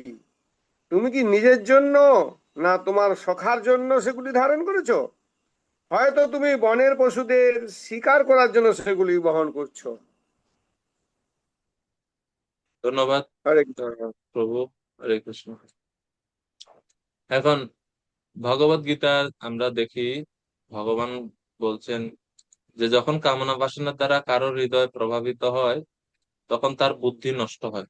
মানে বুদ্ধি মানে বিচারবোধ ওনার মধ্যে থাকে না, যে কোনটা ঠিক কোনটা ভুল, কোনটাকে কি বলবো না বলবো, এই বিচারবোধটা তখন মানুষ হারিয়ে ফেলে। কামস্তস্তে হিতজ্ঞানা প্রপদ্যন্তে অন্য দেবতা, সরি, কামস্তস্তে হিতজ্ঞানা প্রবর্তন্তে অন্য দেবতা। হ্যাঁ, তো হৃতজ্ঞানা কামনা বাসনার দ্বারা জ্ঞান অপহৃত হয়ে যায় বা আবৃত হয়ে যায় জ্ঞান, আমরা দেখলাম। তো সেই কারণে যেহেতু এখন পূর্বচিত্তির রূপ দর্শন করে মহারাজ অগ্নিদ্র তিনি তার চেতনা বা তার প্রকৃত জ্ঞান আবৃত হয়ে গেছে, সেই কারণে ওনার যে কথাগুলো, এই কথাগুলো শুনে মনে হবে যেন ওনার এখন স্থিতিটা ঠিক নাই, উনি মনে হচ্ছে যেন এখন যথার্থ জ্ঞানের স্তরে নাই, এবং সেটাই ঠিক। তো এজন্য তিনি অপ্সরাকে মুনিশ্রেষ্ঠ বলছেন, তুমি কে? হে মুনিশ্রেষ্ঠ, তুমি কে? পূর্বচিতি তো মুনিশ্রেষ্ঠ না, বা তার পোশাকও মুনির মতো না, তাইলে কেন তাকে মুনিশ্রেষ্ঠ বলা হচ্ছে? প্রশ্ন আসতে পারে স্বাভাবিক। তো এই জন্য মুনিশ্রেষ্ঠ কেন বলছেন তার কারণ, এর একাধিক কারণ আছে। প্রথমত একটা কারণ যেটা হচ্ছে তপস্যার দৃষ্টিভঙ্গি থেকে যদি আমরা দেখি, মুনিশ্রেষ্ঠ বলার একটা কারণ হতে পারে এরকম যে, যেহেতু মহারাজ অগ্নিদ্র পূর্বচিত্তিকে দেখে তার রূপের দ্বারা মোহিত হয়ে পড়লেন, তিনি মুনিশ্রেষ্ঠ বললেন। মুনিশ্রেষ্ঠ বলে তিনি একটু পূর্বচিত্তির মনকে নরম করার জন্য চেষ্টা করছেন। এই ভাব দেখাচ্ছে অগ্নিদ্র যে আমি তো ছোটবেলা থেকেই তপস্যা করছি, আমি কঠোর তপস্বী, এই কারণে তপস্যার প্রভাবে কে পুরুষ এবং কে নারী এই উভয়ের পার্থক্য আমি ভুলে গেছি, এবং আমি সব সময় পরমার্থে যুক্ত। সেই কারণে আপনাকে দেখেও আমার কাছে মুনি মনে হচ্ছে। আপনি যে একজন নারী, সুন্দরী নারী, তা আমি বুঝতে পারছি না। তো সেই কারণে আমি যেহেতু, এটা হচ্ছে অগ্নিত্রের ভাব আর কি, এরকম ভাবে, এই কারণে তিনি মুনিশ্রেষ্ঠ বলছেন, এটা বোঝানোর জন্য যে আমি, আমার মধ্যে তো নারী পুরুষের ভেদাভেদ জ্ঞান নাই, আমি তপস্যার দ্বারা এত শুদ্ধ স্তর প্রাপ্ত হয়েছি, সেই কারণে বলছে মুনিশ্রেষ্ঠ। তো মুনিশ্রেষ্ঠ বলার মধ্যে বলছে, হে মুনিশ্রেষ্ঠ, এই তপস্যার স্থান বা এই যে তপবনে আপনি কেন এসেছেন? আপনি কি আমার মতো তপস্যা করার জন্য এখানে এসেছেন? এই হচ্ছে মুনিশ্রেষ্ঠ বলার একটা অর্থ বা একটা কারণ। এখন এই মুনিশ্রেষ্ঠ বা এই চিন্তা করার কিছু সময় পরে মহারাজ অগ্নিদ্র আবার চিন্তা করলেন, যদি ইনি আমারই মতো একজন মুনি হবেন, তবে ইনি আমাকে মোহিত করছেন কেন, বা এই মুনির প্রতি আমার মন কেন আকৃষ্ট হচ্ছে? কারণ মুনির প্রতি, মুনিকে, একজন মুনি আরেকজন মুনিকে দেখে তো আকৃষ্ট হয় না। মুনিরা কখনো একসাথে থাকে না, কারণ এক মুনির সঙ্গে আরেক মুনির মতের মিল নেই। তো তখন অগ্নিদ্রের চিন্তা হচ্ছে যে এই যদি মুনি হয় এবং তপস্যা করার জন্য যদি এসে থাকে, তাহলে তার প্রতি আমার মন কেন মোহিত হচ্ছে? তার মানে হচ্ছে যে ভগবানের যে মায়া, সেই মায়া মুনির রূপ ধারণ করে আমার সামনে এসেছে। তো তার ভ্রুযুগল দর্শন করে, পূর্বচিত্তের ভ্রুযুগল দর্শন করে বলছেন, আপনি জ্যাবিহীন দুইটি ধনুক বহন করছেন। জ্যাবিহীন দুইটি ধনুক মানে কি? আমরা জানি যে ধনুকের যে মাঝখানে যে সুতা থাকে, যে রশিটা থাকে, যে রশি দ্বারা এক প্রান্ত অপর প্রান্ত বাঁধা হয়, সেটাকে বলা হচ্ছে যা। তো আপনারা যদি দেখবেন, মানুষের যে চোখের মধ্যে যে ভ্রুটা আছে, সেই ভ্রুটা অনেকটা এই যে ধনুকের মতো বাঁকানো না, বো শেপ, ধনুকের মতো বাঁকানো। এবং পূর্বচিত্তির চোখটা ছিল অত্যন্ত সুন্দর, আকর্ষণীয়, সুন্দর চেহারা, তো সুন্দর সুন্দরী আহ রূপ ধারণ করতে, তিনি তো অপ্সরা, স্বাভাবিকভাবে সুন্দর হবেনি। তো তার ভ্রুটা ছিল এরকম আরো বাঁকা, খুবই ধনুকের মতো বাঁকানো। তো এই জন্য বলছে, আপনার তো পূর্বচিত্তির চোখের দিকে তাকিয়ে এই কথা বলছেন যে আপনার জ্যাবিহীন ধনুক আপনি কেন বহন করছেন? এখন ধনুক বলার কারণ কি? ধনুক দিয়ে কি করে? শিকার করে, তাই না? পশু শিকার করে, পশুদেরকে ঘায়েল করে ধনুকের দ্বারাতে। তো অগ্নিদ্র বলছে, আপনি আপনার এই যে দুইটা যে জ্যাবিহীন ধনুক, অর্থাৎ আপনি আপনার দৃষ্টির দ্বারাতে আমার হৃদয়কে জয় করে নিছেন। তো সেই কারণে বলছেন জ্যাবিহীন ধনুক। হে সখী, আপনি এমন কেন করলেন, এবং কেন আপনি এই ধনুক বহন করছেন? আপনি কি বনে এসেছেন অসতর্ক পশুদের শিকার করার জন্য? এই হচ্ছে অগ্নিদ্রের মনের ভাব, সে কারণে তিনি বলছেন। আর এই জ্যাবিহীন ধনুকের কথা বর্ণনা করার মাধ্যমে, বলার মাধ্যমে অগ্নিদ্র পরোক্ষভাবে বলে ফেললেন যে, অগ্নিদ্র বলছেন, আমি হচ্ছে সেই পশু যাকে আপনি অলরেডি স্বীকার করেছেন।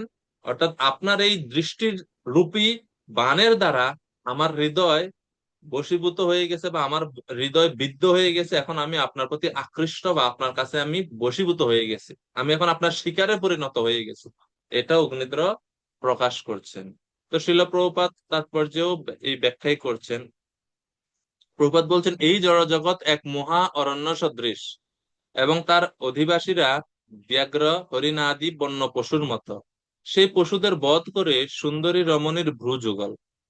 সুন্দরী রমণীর সৌন্দর্যে মোহিত হয়ে এই জগতের পুরুষেরা জ্যারোহিত ধনুকের দ্বারা নিহত হয়, কিন্তু তারা বুঝতে পারে না কিভাবে মায়ার দ্বারা তারা নিহত হচ্ছে। কিন্তু তারা যে নিহত হচ্ছে তা বাস্তব সত্য। তপস্যার প্রভাবে অগ্নিদ্র বুঝতে পেরেছিলেন কিভাবে মায়া পরমেশ্বর ভগবানের নির্দেশনায় কাজ করছে। তো এই হচ্ছে এই জ্যারোহিত ধনুক এর বলার অর্থ।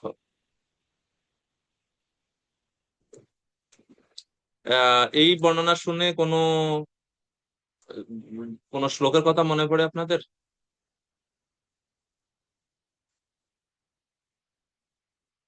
কোন শ্লোকের কথা মনে পড়ে? প্রথম, দ্বিতীয়, তৃতীয়, চতুর্থ, এই পূর্বে চারটা স্কন্ধের মধ্যে কোন শ্লোকের কথা মনে পড়ে কি? বিখ্যাত শ্লোক আছে এই বিষয়ে। আচ্ছা, আরো স্পেসিফিক করে বলি, তৃতীয় স্কন্ধের কথা বলি, যদি তৃতীয় স্কন্ধে এরকম কোনো শ্লোক আছে, একজ্যাক্ট বর্ণনা আছে। এ ধনু দৃষ্টি,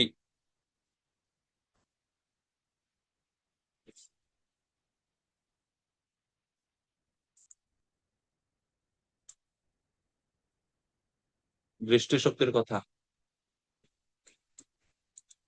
মহারাজ কপিল দেবের সেকশনে।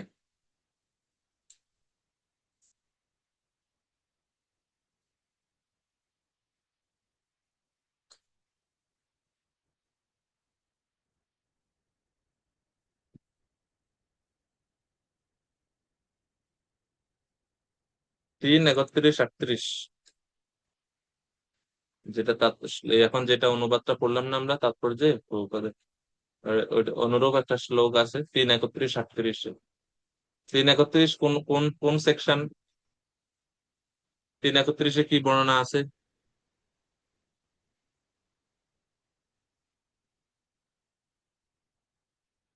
বিষয়বস্তুটা কি, মানে ওখানে কোন সেকশন কি চলছে, আলোচনা কার কার মধ্যে আলোচনা চলছে 3:31, মানে তৃতীয় স্কন্ধের 31 অধ্যায়ে? মাতাজি বলুন। কর্দমুনি দেহুতি। হ্যাঁ, দেবহূতি এবং কর্দমুনির সংবাদ। তো ঠিক আছে মাতাজি, ওই সংবাদে আহ ভগবান কপিল দেব তার মাতা দেবহূতিকে তিনি বলছেন, বলম মে পশ্য মায়ায়া স্ত্রী মহিয়া জৈনো দিশাম ইয়া করত্তি পদাক্রান্তম ভ্রুবি জিম্ভ্রে না কেবলম। এই ভ্রুয়ের কথা ওইখানে আছে। 3:31-38 শ্লোক আপনারা পরে পড়ে দেখতে পারবেন। সেখানে ভগবান কপিল দেব বলছেন, just try to understand the mighty strength of my Maya in the shape of women. হ্যাঁ, স্ত্রী রূপে আমার মায়া শক্তি দেখো হে মাতা, মানে হে মা, আপনি দেখুন আমার মায়া কত শক্তিশালী। By the mere movement of her eyebrows can keep even the greatest conquerors of the world under her grief. অর্থাৎ এই মায়া শক্তি কি করতে পারে বা কি করে না, ভগবানের মায়া শক্তি এত, মানে স্ত্রী রূপে মায়া এতই শক্তিশালী যে তার শুধুমাত্র তার ভ্রুভঙ্গির দ্বারাতে পৃথিবীর বড় বড় বীর পুরুষদেরকে পর্যন্ত তার বশে নিয়ে আসতে পারে। তো এই যে ভ্রু ভঙ্গি, যেটা দ্বারা মহারাজ অগ্নিদ্র এখন বশীভূত হয়ে পড়লেন, তার বর্ণনা 3:31-38 আছে। তো এই জন্য তিনি মুনিপুত্র বলে ভ্রম করছেন, ভ্রমিত হচ্ছেন। শ্লোক নাম্বার 8, সুশীলা মাতাজি অনুবাদ করুন কৃপা করে। হরে কৃষ্ণ প্রণাম। প্রণাম। তারপর অগ্নিধ পূর্বচিত্রে কটাক্ষের প্রতি লক্ষ্য করে বললেন, হে সখে, তোমার নয়নে চাহনি দুটি শক্তিশালী দুটি বাণের মতো, সেই বাণের পক্ষ পদ্ম ফুলের পাপড়ির মতো। যদিও তাদের শলাকা নেই, তবু তারা অত্যন্ত সুন্দর এবং তাদের অগ্রভাগ অত্যন্ত তীক্ষ্ণ।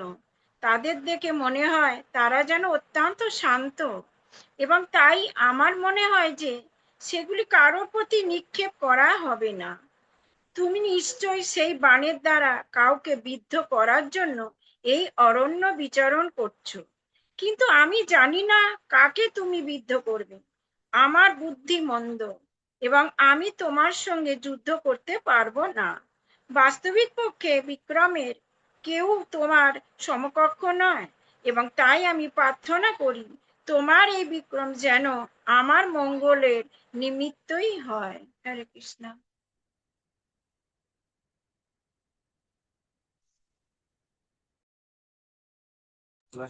হরে কৃষ্ণ, ধন্যবাদ মাতাজি। তো এখন এই 8 নম্বর শ্লোকে পূর্বচিত্তির যে আহ কি বলে কটাক্ষ বা দৃষ্টি, সেই দৃষ্টির কথা বলা হচ্ছে, যেটা আমরা অলরেডি আলোচনা করেছি। প্রভুপাদ তাৎপর্য বলছেন, যদিও তার নয়ন যুগল ছিল পদ্মফুলের মতো সুন্দর, তবুও তার ইক্ষণ ছিল শলাকা রহিত বাণের মতো, এবং তাই অগ্নিদ্র তাদের ভয়ে ভীত হয়েছিলেন। মোট কথা অগ্নিদ্র এখানে, মহারাজ অগ্নিদ্র তার সৌন্দর্যে আকৃষ্ট হয়ে এরকম বিভিন্ন উপমা ব্যবহার করে পূর্বচিত্তির সৌন্দর্যের কথা এরকম ভাবে বর্ণনা করছেন। পরবর্তী শ্লোক, 9 নম্বর শ্লোক, সনাতন নিমাই প্রভু। কৃষ্ণ প্রভু, দণ্ডবত প্রণাম। ধন্যবাদ প্রভু। শ্লোক নম্বর 9, অনুবাদ। পূর্বচিত্তের অনুগমনকারী ভ্রমরদের দেখে মহারাজ অগ্নিদ্র বললেন, হে প্রভু, এই সমস্ত ভ্রমরেরা আপনার শিষ্যের মতো আপনাকে বেষ্টন করে রয়েছে। তারা নিরন্তর সামবেদ ও উপনিষদের মন্ত্র গান করছে এবং এইভাবে তারা আপনার বন্দনা করছে। ঋষিগণ যেভাবে বেদের শাখা ভজনা করেন, তেমনি আপনার শিষ্যরাও আপনার কেশদাম থেকে পতিত পুষ্পবৃষ্টি উপভোগ করছেন। হরে কৃষ্ণ, ধন্যবাদ। তো সৌন্দর্যের বর্ণনা চলছে ধারাবাহিকভাবে, প্রভু বলে সম্বোধন করছেন। এই সবগুলো হচ্ছে আহ প্রশংসা বাক্য। প্রশংসা বাক্য পূর্বচিত্তির মনকে জয় করার জন্য মহারাজ অগ্নিদ্রের প্রশংসা বাক্য।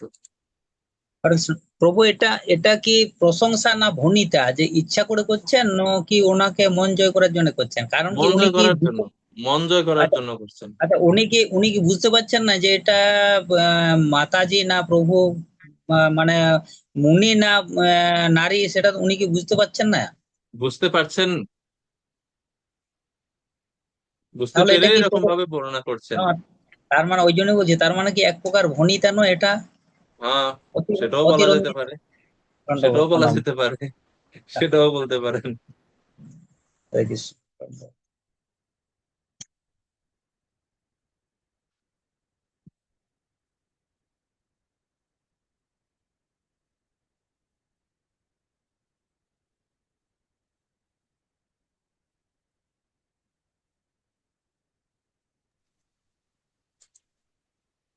ভনিতাই বলতে গেলে, কারণ এটা যে মানে কি বলে, এটাকে ফ্ল্যাটারি বলে না, ইংরেজিতে বলে মানে তোষামদি করা, তোষামত করা, ওই তোষামত বাক্য, আর কিছু নাই কিন্তু।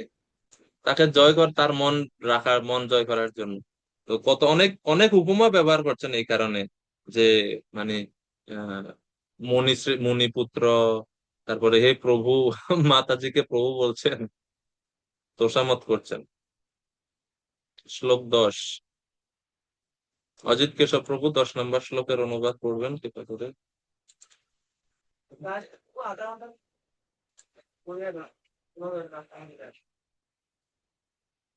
বলবো আমি একটু বাইরে আছি এবং বিমলিনী মাতাজি, হরে বিমলিনী কৃষ্ণ, মাতাজি। হরে হরে কৃষ্ণ, কৃষ্ণ, প্রণাম প্রভু। প্রণাম। হে ব্রাহ্মণ, আমি তোমার নুপুরের কিঙ্কিণীর ধ্বনি শুনতে পাচ্ছি। সেই নুপুরের মধ্যে তিত্তিরি পক্ষী রয়েছে বলে মনে হচ্ছে, যদিও আমি তাদের দেখতে পাচ্ছি না, কিন্তু আমি তাদের পূজন শুনতে পাচ্ছি। তোমার সুন্দর নিতম্ব মণ্ডল কদম্ব কুসুমের মতো পীত বর্ণ, এবং তোমার কটিদেশ বেষ্টন করে রয়েছে অলাত চক্রের মতো মেঘলা। তুমি কি তোমার পরিধেয় বস্ত্র ধারণ করতে ভুলে গেছো? তো এখানে নূপুরের ধ্বনির মহিমা কীর্তন করছেন মহারাজ অগ্নিদ্র।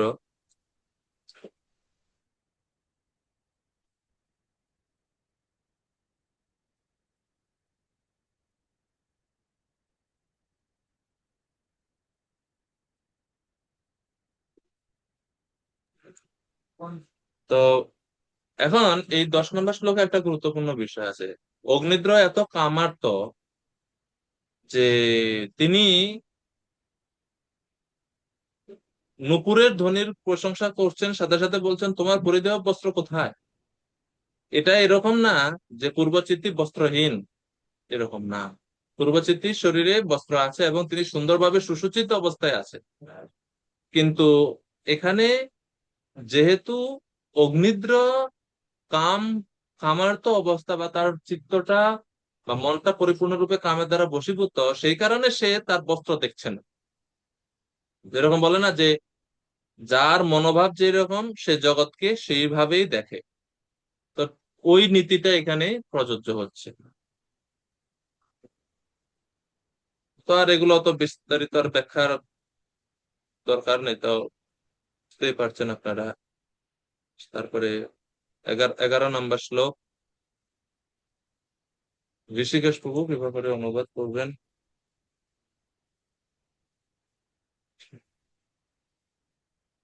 হরে কৃষ্ণ।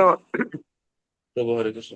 অগ্নিদ্র তখন পূর্বচিত্তের উন্নত স্তন যুগলের প্রশংসা করে বললেন, হে ব্রাহ্মণ, তোমার কোটি দেশ কৃশ, তবুও তুমি অতি কষ্টে দুটি শৃঙ্গ বহন করছো, যার উপর আমার চক্ষুদ্বয় আকৃষ্ট হয়েছে। সেই দুটি সুন্দর শৃঙ্গের অভ্যন্তরে কি রয়েছে? তুমি তার উপর অরুণ বর্ণ সুগন্ধ পঙ্ক লেপন করেছ। হে শুভগ, সেই সুরভিত পঙ্ক যা আমার আশ্রমকে সুরভিত করেছে, তা তুমি কোথায় পেলে? হরে কৃষ্ণ। তো 11 নম্বর শ্লোকে এখন তিনি পূর্বচিত্তির যে স্তনের কথা, সেই স্তনের সৌন্দর্য বা সেই স্তনের বর্ণনা এখানে দিচ্ছেন, প্রশংসা করছেন। প্রভুপাদ বলছেন তার স্তন দর্শন করে তিনি প্রায় উন্মত্ত হয়ে উঠেছেন, কিন্তু তা সত্ত্বেও তিনি বুঝতে পারছেন না পূর্বচিত্তে একটি বালক না বালিকা, কারণ তপস্যার ফলে তিনি বালক এবং বালিকার মধ্যে কোনো ভেদ দর্শন করেননি। তাই তিনি তাকে দ্বিজ বলে সম্বোধন করে বলছেন হে ব্রাহ্মণ। কিন্তু তাহলে ব্রাহ্মণ বালকের পক্ষে শৃঙ্গ কেন থাকবে? এই কারণে এই বর্ণনাটা দিচ্ছে।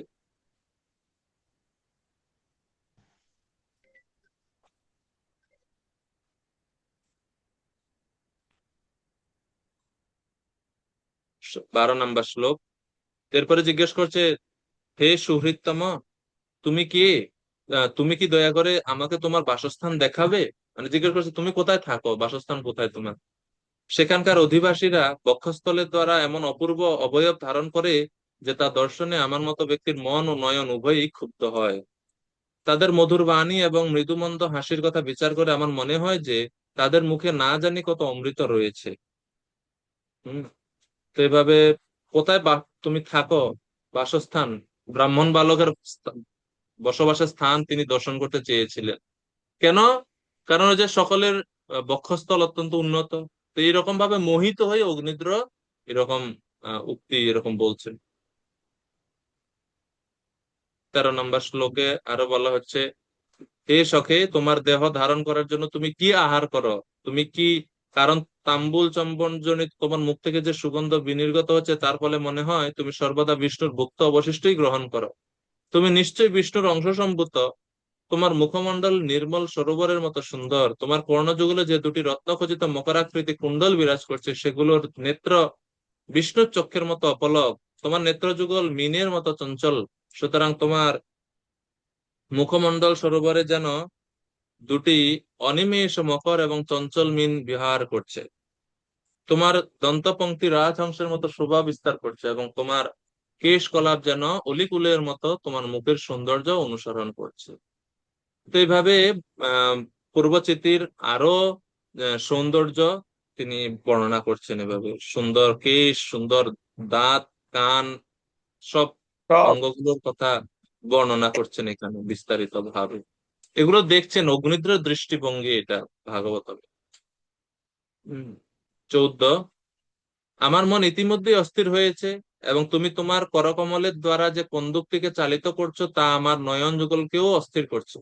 তোমার কুটিল কেশ ধাম যে আলুলায়িত হয়েছে তাকে তুমি পুনরায় বন্ধন করবে না? লম্পট পুরুষের মতো পবন তোমার প্রতি আসক্ত হয়ে তোমার কটিবন্ধন হরণ করছে, তাও কি তোমার স্মরণ হচ্ছে না? অর্থাৎ যখন এই 14 নম্বর শ্লোকে বলছে যে তুমি, তোমার প্রতি আমার মন এমনিতে আকৃষ্ট, তার উপরে তুমি এই কন্দুক, কন্দুক মানে হচ্ছে বল, বল নিয়ে খেলছে। তো বল নিয়ে খেলতে গেলে তো স্বাভাবিকভাবে বল এদিক ওদিক যায়, সেটা ধরার জন্য দৌড় দিতে হয় বা ঝাঁপ দিতে হয়। এবং বাতাস যখন প্রবাহিত হয়, বাতাসের আমাদের কাপড় এমনিতেই নাড়াচাড়া করে। তো এইটাকে, এই বাতাসকে এই জন্য বলছে লম্পট পুরুষের মতো পবন, মানে অগ্নিদ্রের মনোভাব এটা, বা অগ্নিদ্র এরকম ভাবে দেখছে, মনে হচ্ছে যেন বায়ুদেব এসে তার বস্ত্র সরিয়ে নেওয়ার জন্য চেষ্টা করছেন এরকম ভাবে, কিন্তু বাস্তবে এরকম কিছু হচ্ছে না। বাতাসের প্রবলেম, এমনিতে স্বাভাবিকভাবে কাপড় নড়ছে, এবং কন্দুক মানে হচ্ছে বল, বল নিয়ে খেলছে, এবং সেটা দেখে আরো বেশি উত্তেজিত হচ্ছেন অগ্নিদ্র। 15 শ্লোক 15। হে তপোধন, তপস্বীদের তপবিঘ্ন কারক এই রূপ তুমি কোন তপস্যার দ্বারা লাভ করেছ? এই কলা তুমি কোথায় শিখেছ? হে সখে, কোন তপস্যার দ্বারা তুমি এই সৌন্দর্য লাভ করেছ? আমি চাই যে তুমিও আমার সঙ্গে তপস্যা করো, কারণ ব্রহ্মাণ্ডের সৃষ্টিকর্তা ব্রহ্মা হয়তো আমার প্রতি প্রসন্ন হয়ে আমার ভার্যা হওয়ার জন্য তোমাকে এখানে পাঠিয়েছেন। তা তখন পরে এখন হুঁশ আসতেছে আস্তে আস্তে। এত সময় রূপের সৌন্দর্যের কথা বর্ণনা করতে করতে করতে করতে এখন বলছে, ও আচ্ছা, আমি এখন বুঝতে পারছি, মনে হয় ব্রহ্মা যে তোমাকে পাঠিয়েছে।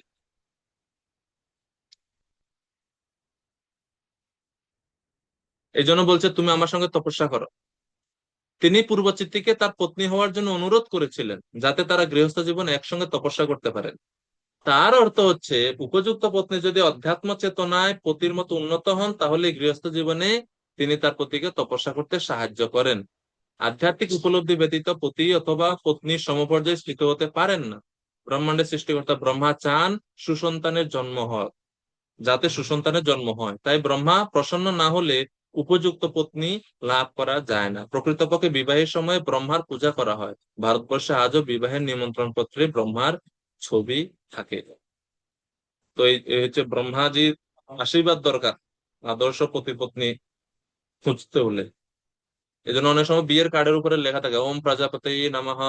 আবার অনেকে প্রজাপতি না বলে প্রজাপতির ছবি একটা রেখে দেয়। ওই প্রজাপতি মানে সাধারণ মানুষ মনে করে এটা যে এটা প্রজাপতি, কিন্তু এটা প্রজাপতি ওই, আর এই প্রজাপতি তো এক না, মানুষ এটা বুঝে না।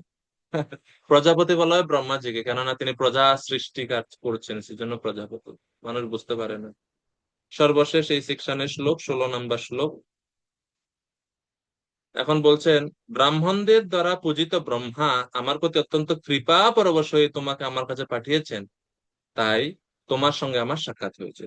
তোমার সঙ্গ আমি ত্যাগ করতে চাই না, কারণ আমার মন ও নয়ন তোমাতে নিবিষ্ট হয়েছে, এবং কোনো মতেই আমি তা অপসারিত করতে পারছি না।